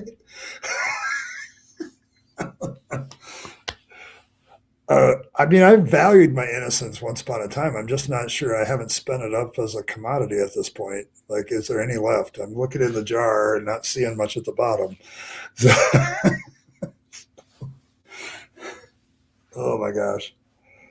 No, I just, yeah, precious damn little, I kind of thought so. Your innocence was in tatters a long time ago. Okay. It's not meant to be wearing in public. Is that what you're saying anymore? I'm kind of with you there. I'm very, like, there's a lot of movies that CGI is in, and you wouldn't think that it was until they tell you. And I love those movies. Like, if you can't tell it's CGI, I don't mind it that much. But there's a lot of movies that they subtly kind of use it to get the effect they want or edit the scene a little bit. And I love those movies because they kind of get it right. And there's just some things you can't do without it. Like, you can't make I don't know how you would do I do know how you would do Spider-Man without it, and it's awful, but superhero movies kind of owe CGI a lot of money to making them actually more realistic. But yeah, but I don't mind it. It's just, it's not always appropriate. So, but yeah, you got to have a right choice with it. So yeah, me too. Like, if you can pull it off practically and it still looks great without using the CGI, it's kind of why, like, I had this discussion with my kids. Like, me and my 3 children have watched all the Lord of the Rings stuff from the time they were little and the first movie, The Fellowship, came out. We've watched them all, okay, including Into the Hobbit, together. And all my kids remarked about The Hobbit. I wish they had done more realistic dwarves with costumes instead of CGIing the whole thing, because it made it look better. And I agree with that. So, King Lear years ago about Edmund's affairs with the sisters, and my brother's like, okay, so it still bothers you. Okay, but yeah, like, if you do CGI as an additive, I don't have a problem with it, but sometimes they overdo it. And that was one of the cases where it's like they kind of ruined a really good story for me. I was just listening to it, and I'm like, man, if they just made the simplicity of this, they would have had a hit. So, but Cats would have been better if they took a leaf from the stage version book and just put it on full makeup on the cast. Yeah. There's two angles. One is CGI for conventional movies, the other CGI for photorealistic animated movies. You just posted in the Discord? All right. See, that's a prompt for me to advertise the Discord. So there you go. There you go. Oh, hey. That's you as a mermaid, huh?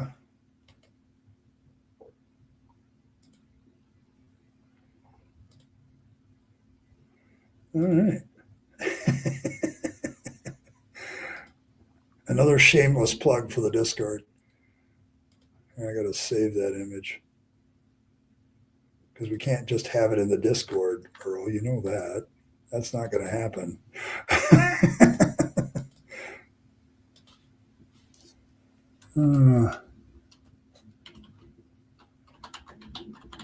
Mermaid Earl.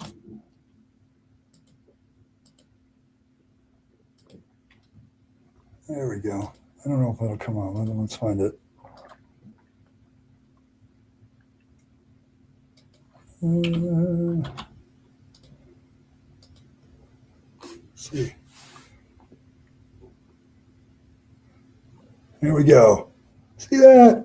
See how fat? Isn't the wonders of technology amazing? Like I can take. This is Mermaid Earl. There we go. Hey, see you later, Fred. Have a good one, man. So there you go.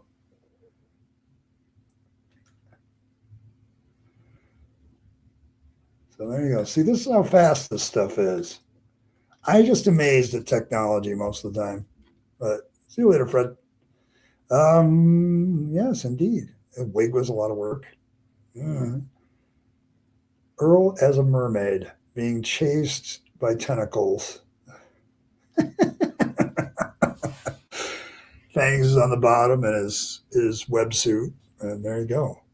And we still have the anglerfish and all this. This is really good, Earl. Like I'm getting impressed how you put different things together. It's amazing to me still.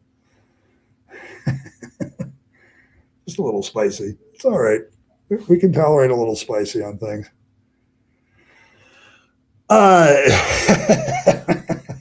Yeah, because like literally, this is how fast this took for me to post this picture. I'm doing a live stream right now. Earl posts it on Discord. I copy it to my files and then pull it up on Steam. And it took me, 10 seconds, 15 seconds to do that. And that's where we are. I'm thinking 20 years ago, that process right there would have taken a lot more work. Yeah, and that's the thing, though. Like, you're doing real art, and it does take you quite a while to make it and put it together. But it's amazing to me how fast things go once you post them. Like, it's everywhere. Thanks, the demon. Yes, he's got a little demon in him. I ain't gonna lie.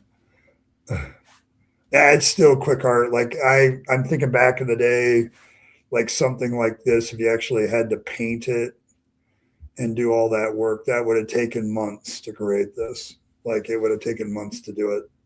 So, yeah, and it's good quality too. That's the thing. Like it's good stuff. Let's see, we got a pink whale in there too.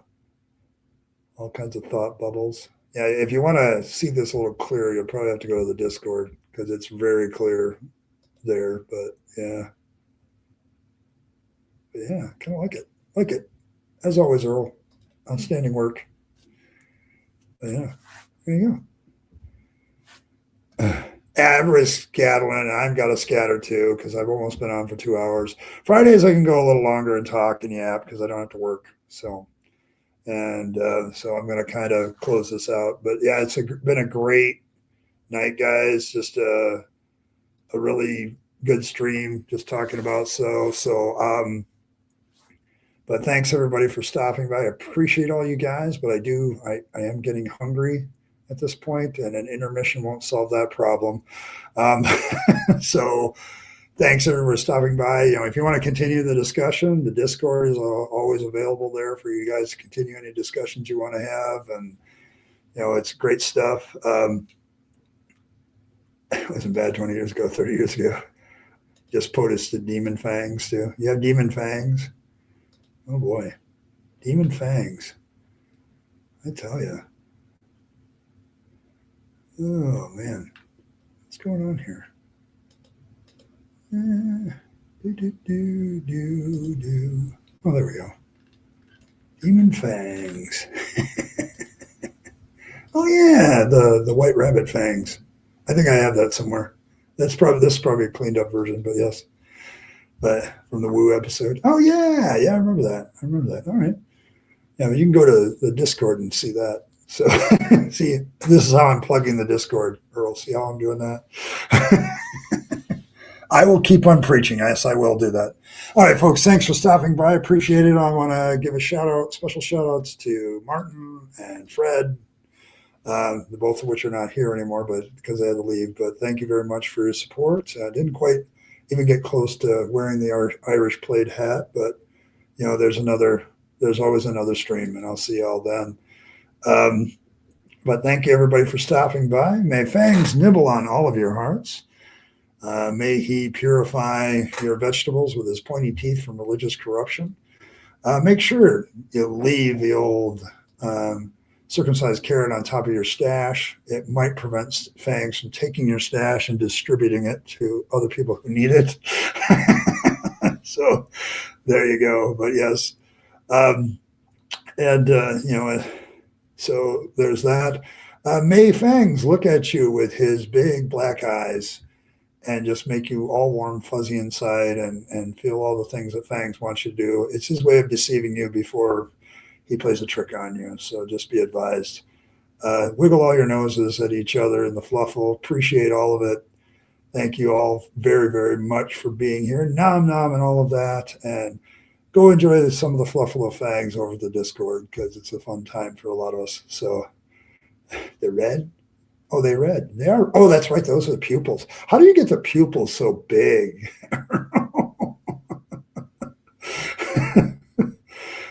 It makes him look so cute, though. I got to give you credit for that. It's very, very large pupils. Okay, there we go. I stand corrected. I'm wrong about that. I'm wrong about a lot of things. But thanks, everybody, for stopping by. I appreciate you all. As always, live your best life.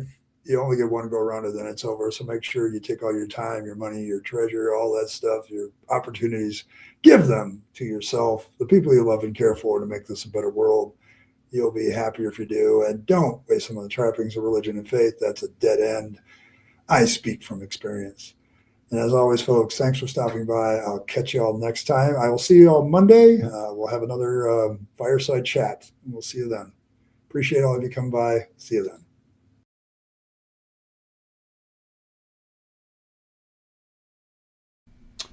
Hey, thanks for sticking around to the end to find out how you can support the channel better.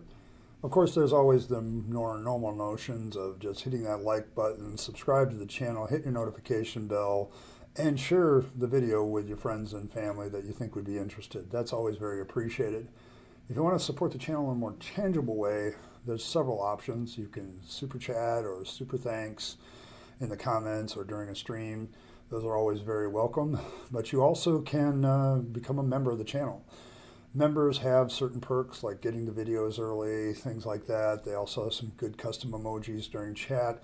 So all of these things are good benefits to members, but they also support this channel and its work to continue to normalize atheism and deconversion, for which I'm very appreciative. It keeps me going, and it keeps me as a content creator being able to do more and more as a content creator. So if you choose those methods of support, thank you very much. And I appreciate you once again for staying to the end and listening to other ways that you can support the channel. Appreciate it.